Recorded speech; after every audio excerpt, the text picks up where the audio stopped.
সেই ১৯৯১ সাল থেকে ২০২৬ পর্যন্ত দীর্ঘ ৩৫ বছরে আফগানিস্তান, ইরাক কিংবা ইরানের সঙ্গে আমেরিকা কখনোই কোনো যুদ্ধ করেনি। শুনতে অবিশ্বাস্য মনে হলেও মার্কিন প্রশাসন তাদের কর্মকাণ্ডকে ঠিক এভাবেই সংজ্ঞায়িত করে। তাদের দাবি অনুযায়ী এই প্রতিটি রক্তক্ষয়ী ঘটনাই ছিল স্বাধীনতার দীর্ঘ বন্দোবস্ত নিশ্চিত করতে কেবল একটি সামরিক অভিযান।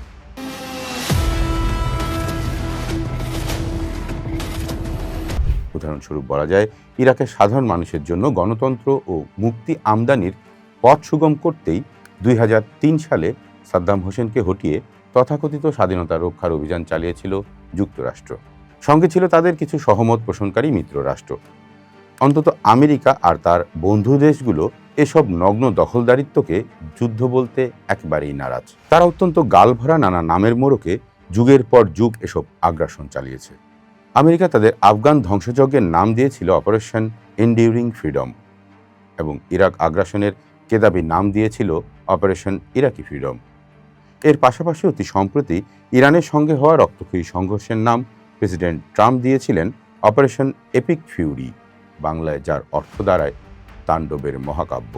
এই ইংরেজি নামগুলোর সুন্দর শব্দের আবরণে লুকিয়ে আছে নিপুণ প্রতারণা, যেখানে যুদ্ধের নির্মম ধ্বংস, হত্যা ও মৃত্যুর বিন্দুমাত্র কোনো ইঙ্গিত রাখা হয়নি।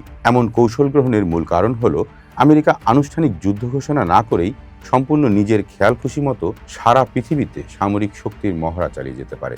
তারা অত্যন্ত সুচতুরভাবে এড়িয়ে যেতে চায় নিজেদের আইনি বাধ্যবাধকতা এবং আন্তর্জাতিক নিয়মের নৈতিক জবাবদিহিতা। যুক্তরাষ্ট্রের সংবিধানের প্রথম অনুচ্ছেদের ৮ম ধারা অনুযায়ী আনুষ্ঠানিক যুদ্ধ ঘোষণার কেবলমাত্র ক্ষমতা তাদের আইনসভা বা কংগ্রেসের হাতে। যদি প্রেসিডেন্ট সরকারিভাবে যুদ্ধ শব্দটি উচ্চারণ করেন, তবে তাকে কংগ্রেসের অনুমতি নেয়ার দীর্ঘ ও জটিল প্রক্রিয়ার মধ্যে দিয়ে যেতে হয়, যা প্রায়শই সামরিক ফায়দা লোটার পথে বাধা হয়ে দাঁড়ায়। এই অভ্যন্তরীণ আইনি বাধা এড়ানোর জন্যই মার্কিন প্রেসিডেন্টরা একে যুদ্ধ না বলে কাইনেটিক মিলিটারি অ্যাকশন বা সীমিত সামরিক অভিযান কিংবা কেবল সশস্ত্র সংঘর্ষ হিসাবে আখ্যায়িত করেন। আন্তর্জাতিক আইনের ধরাবাঁধার নিয়ম পাশ কাটানোর জন্য এই নাম নিয়ে খেলা বেশ জরুরি। জাতিসংঘ সনদের সুস্পষ্ট নিয়ম হলো, কোনো রাষ্ট্র অন্য রাষ্ট্রের রাজনৈতিক স্বাধীনতা বা অখণ্ডতার উপর আক্রমণ চালাতে পারবে না। সনদের ৫১ নম্বর ধারায় শুধু সশস্ত্র হামলার শিকার হলেই অত্যন্ত আনুপাতিক হারে অস্ত্র ব্যবহারের একটি ছোট্ট ছাড় রয়েছে।